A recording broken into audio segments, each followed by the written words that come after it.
बुढ़ापे की मजबूरी। मेरे पति के देहांत के बाद मैं अपने इकलौते बेटे के यहाँ रहती थी। मेरी बहू का एक अलग ही रूप मुझे देखने को मिला, साथ ही बेटे का भी। दोनों के मन में क्या है मैं अच्छे से जानती हूँ।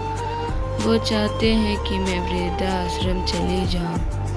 उनके जाने के बाद मुझे यह सब देखने और सुनना पड़ेगा, इसका अंदाज़ा मुझे भी नहीं था। पर मैं मन मारकर अपने बेटे और बहू की बातें सुनकर भी यहाँ रहती थी, क्योंकि मुझे मेरे पोते और पोती दिखाई देते हैं। उनकी झलक पाकर मुझे बहुत सुकून मिलता है। घर के बाहर एक टीन की झोपड़ी में रहती हूँ। मेरी बहू को कोई दिक्कत नहीं हो, इसलिए मैं घर के बाहर रहती हूँ। बेटे ने मेहरबानी की है तो ऊपर टीन की चादर लगवा दी है। समय समय पर थोड़ा राशन दे देता है तो मैं अपना बनाकर खा लेती हूँ।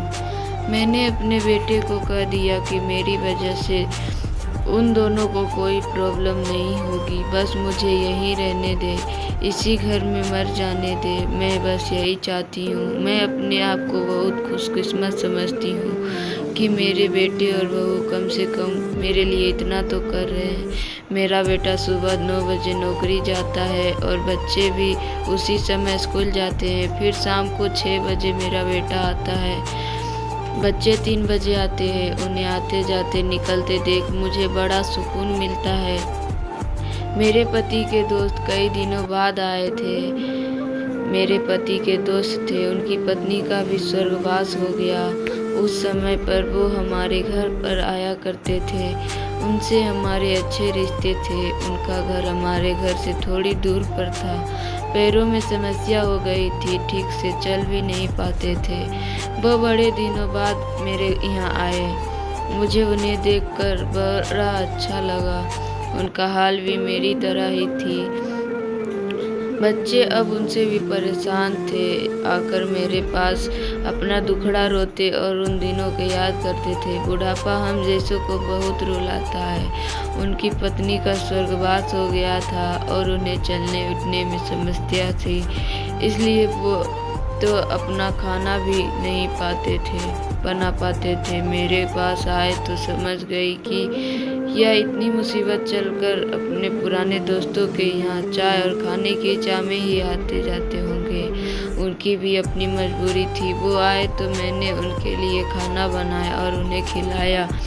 मना कर रहे थे नहीं खाना, लेकिन मुझे पता था कि उनको भूख लगी है। बहू ने खाना नहीं दिया। मेरी बहू ने मुझे और उन्हें खाता देख लिया। वो कुछ भी ना बोली। ऐसे ही वो यहाँ 3 से 4 बार आए। जब भी वो आते मैं उन्हें खाना खिलाती। फिर उनके जाने के बाद जब मेरा बेटा आया तो बहू कहती है कि तुम्हारी माँ कितनी बेशर्म है, पता नहीं किस किस को आजकल बुलाकर खाना खिला रही है। बड़ी मुश्किल से कमाया जाता है और यह लुटाने में लगी है। इनका राशन बंद करो, कुछ दिन भूखी रहेगी तो अक्ल ठिकाने आ जाएगी। मैंने कहा कि मैं अपने हिस्से का उन्हें खिलाती हूँ। तुम्हारे पिता के पुराने दोस्त हैं। फिर भी बहू का उल्टा सीधा बोलना शुरू रहा। घर के बाहर रहकर उनको आज़ादी मिल गई है, पता नहीं क्या क्या करती है। बेटा भी बोला कि कुछ दिन भूखा ही रहने दो इन्हें। मुझे मेरे बेटे ने घर के बाहर पीछे सीढ़ी के पास ले जाकर बिठा दिया। कहा कि अब यहीं बैठो। मेरे तो अब आंसू भी सूख गए थे। अगले दिन मुझे खाना नहीं मिला। मेरे टीन के उस छोटे से कमरे को बहू ने तोड़ दिया। जब मुझे लगा कि अब मैं गलत कर रही हूँ। एक दिन पूरा भूखा रहने के बाद मैंने सोचा कि मैं गलत कर रही हूँ। मुझे अब अपने बेटे के यहाँ नहीं रहना चाहिए और शायद गलती भी मेरी ही है। मेरे ही परवरिश में कोई कमी रही है, तभी तो यह परिणाम आया है। अगली सुबह मैंने अपने बेटे से कहा कि मुझे वृद्धाश्रम छोड़ आ। अब मैं तुम दोनों को ज़्यादा परेशान नहीं करना चाहती हूँ। बहू ने कहा कि एक दिन भूखी रही तो अक्ल ठिकाने आ गई ना। बेटे के चेहरे पर अजीब सी खुशी थी। जल्दी से तैयार हो गया। मुझे छोड़ने के लिए बहू कह रही थी कि आज की छुट्टी ले लो, यहीं आसपास मत छोड़ देना कहीं, 3 दिन वापस फिर आ जाएगी। मैंने अपनी बहू से कहा कि बेटी चिंता मत कर, मैं अब नहीं आऊँगी। मैंने अपने पोते पोती को गले लगाया। मुझे पता था कि अब मिलना नहीं हो पाएगा।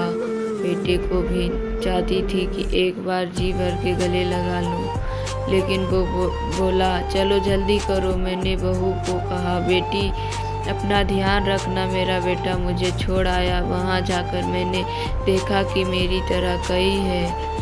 थोड़े दिन उदास रहते ही फिर सोचकर स्वीकार कर लेते हैं। मैं अब यहाँ खुश हूँ, कुछ काम भी करती हूँ। मैं चाहती हूँ कि ऐसा कहूँ कि ऐसा किसी के साथ ना हो, लेकिन ऐसा कब किसके साथ हो जाए कोई बता नहीं सकता। लेकिन माँ बाप को ऐसे समय के लिए भी तैयार रहना चाहिए। बस बच्चों के पाल कर बड़ा कर दो, उनसे कुछ उम्मीद मत रखो। धन्यवाद।